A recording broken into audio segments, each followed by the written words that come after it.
And the first mindset is simply going to be this.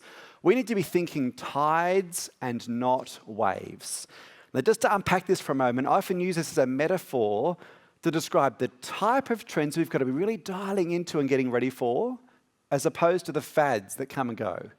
And if you've been around the events industry for more than 6 minutes, you might have noticed a few fads over the years.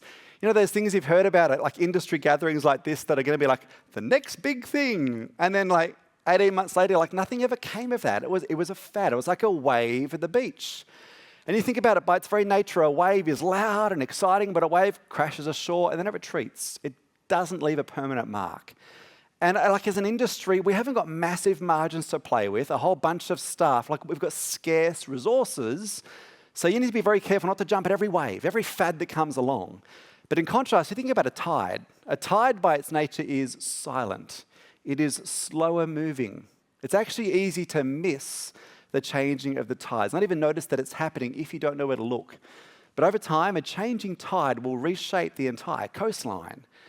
And so if we look at the next 3 to 5 years, and a lot of what Mark shared at the opening yesterday around what the future is going to hold for the industry, this is where he really dialed into what are those tidal trends that we need to keep a close eye on. We could spend a few hours this afternoon just looking at some of the tides that are coming for all of us in terms of changes in consumer sentiment, regulation, certainly economic headwinds, and we talked about that in the workshop or the panel discussion just then.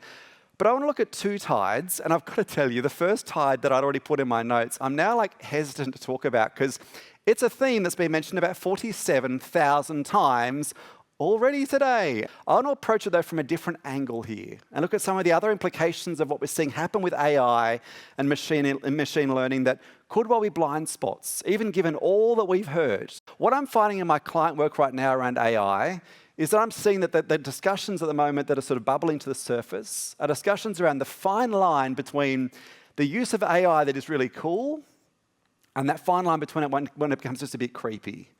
Okay, and that's an important tension that we're going to have to juggle with. In fact, Kim mentioned that in the discussions before I jumped up, and it's so true. How do we balance the high tech and the high touch? And it's interesting, I've seen a number of tools over the years that I still just struggle with. Like, are they cool? Are they creepy? I can see both arguments. In fact, the first AI tool I wanted to share with you, I've been watching pretty closely for a good 8 years now. It was one of the early movers in this space, and it's a tool called Crystal Nose. Now, has anyone heard of Crystal Nose before? Hands up if you have. Okay, only a couple of you have. So Crystal Nose, I first came across in the HR and recruitment world because it was being used as a pre-screening tool for new hires coming into businesses. So you could sort of get a sense of whether someone would be a good fit for your team or not. It was basically a personality and a sentiment analysis AI tool. Now, again, is it cool? Is it creepy? I can see both arguments here, but I'm curious to see what your sense is, because here's how Crystal Nose works.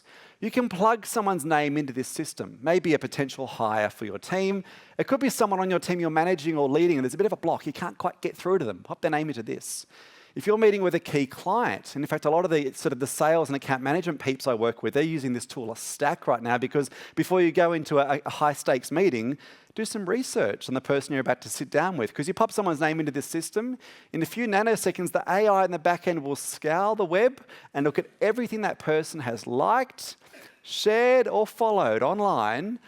Oh yes, and come back to you with a bit of a cheat sheet of the best way to connect with that person, to motivate them, to lead them. Now again, is it cool? Is it creepy? I can see both arguments. Who's in the this is pretty cool camp? Who thinks Crystal Nose is quite cool?